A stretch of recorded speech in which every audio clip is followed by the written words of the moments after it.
আমাদের হাতের কাছেই রয়েছে ঘুরে দেখার মতো অনেক জায়গা, কিন্তু উইকেন্ডে আমরা বুঝে উঠতে পারি না ঠিক কোথায় গিয়ে সময় কাটাবো। আজকে তোমাদের একটা এরকম নতুন জায়গায় ঘুরে দেখাবো।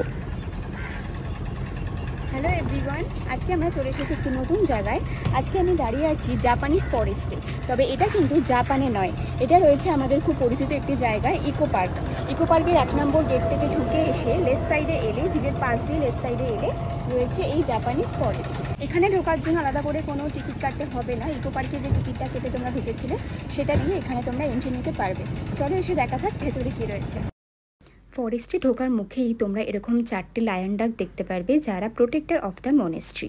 এবার আমরা এন্ট্রান্স দিয়ে ঢুকে পড়লাম। ঢুকেই একটা খুব সুন্দর বুদ্ধা স্ট্যাচু আমাদের চোখে পড়ল। এই স্ট্যাচু থেকে লেফট সাইডে নিলে তোমাদের এই ফরেস্টের মেন এন্ট্রিটা পেয়ে যাবে। ঢুকেই আমাদের চোখে পড়ল কিছু স্মল বুদ্ধা স্ট্যাচু, যাদের প্রত্যেকটার এক্সপ্রেশন আলাদা ছিল, যারা আমাদের মনের ডিফারেন্ট থিঙ্কিংকে সিগনিফাই করছে। এরপরে আরেকটা অন্যরকম জিনিস আমাদের চোখে পড়লো। বেশ কয়েকটা সার্কেল করা আছে, আমি তার মধ্যে দিয়ে হাঁটতে শুরু করে দিয়েছি। এর ইম্পর্টেন্সটা অবশ্যই তোমরা পড়ে নেবে, পাশে লেখা আছে। আর যেখান থেকে পেছনের জাপানিজ টেম্পলটা খুব সুন্দরভাবে দেখা যাচ্ছিল।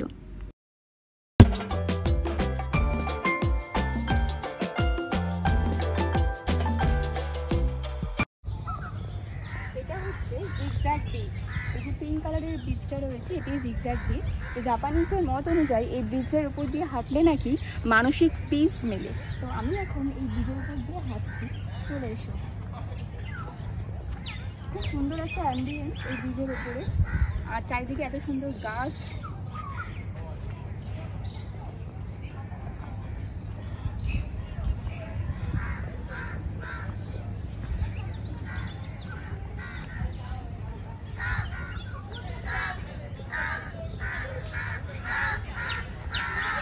এইবারে আমরা দেখতে পেলাম ব্যাম্বু লাইটস। এর সিগনিফিকেন্সটা অবশ্যই কিন্তু পড়ে নেবে।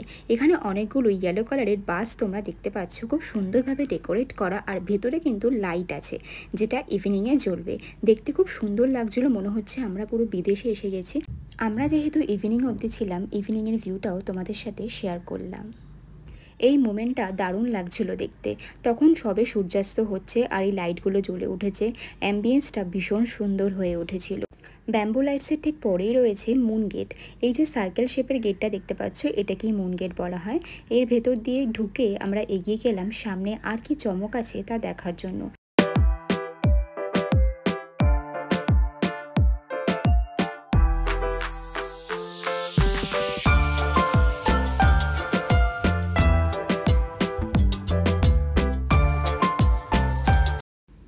এইবার আমরা দেখতে পেলাম সিরিজ অফ তোরি। এই যে জায়গাটা, এটাকেই তোরি বলা হয়। আর বিশ্বাস করা হয় এর ভেতর থেকে হাঁটলে আমাদের লাইফের যত নেগেটিভিটি আছে সেটা আমাদের লাইফ থেকে দূর হয়ে যায়। আর অবশ্যই স্লোলি স্টেপ কাউন্ট করে হাঁটতে হবে। এরপরে আমরা দেখতে পেলাম মনাস্ট্রি, অর্থাৎ মেন টেম্পলটা। এটাই ছিল এই ফরেস্টের মেন আকর্ষণ, জাপানিজ টেম্পল। তো আমরা এখন এর ভেতরে ঢুকে দেখব ভেতরে কী চমক রয়েছে। ভেতরটা খুবই শান্ত ছিল আর অ্যাম্বিয়েন্সটাও ভীষণ সুন্দর ছিল। এটা হচ্ছে প্রেয়ার হুইল, এটাকে এইভাবে গোল করে করে ঘোরাতে হয়। টেম্পলটা ছিল রেড কালারের, দেখে মনে হচ্ছিল আমরা পুরো জাপানে চলে এসেছি। ভীষণ সুন্দর লাগছিল দেখতে।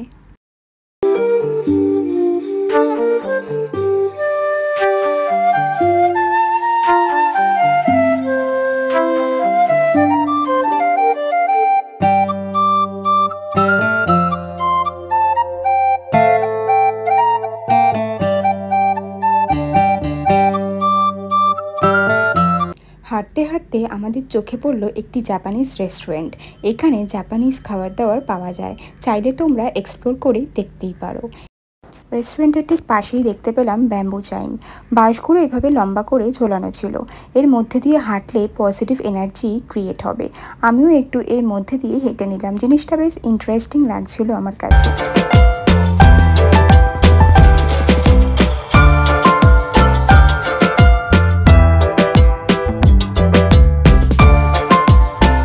এইবারে আমরা যে জায়গাটা এসে পৌঁছালাম সেখানে লেখা আছে ডেমিগড। আর সামনে যে বোলটা দেখতে পাচ্ছ, সেইখানে কয়েন ফেলে মনের উইশ প্রকাশ করলে সেটা সত্যি হবে, সেটাই এখানে লেখা আছে। আর এই জায়গাটার ভিউটাও ভীষণ সুন্দর ছিল।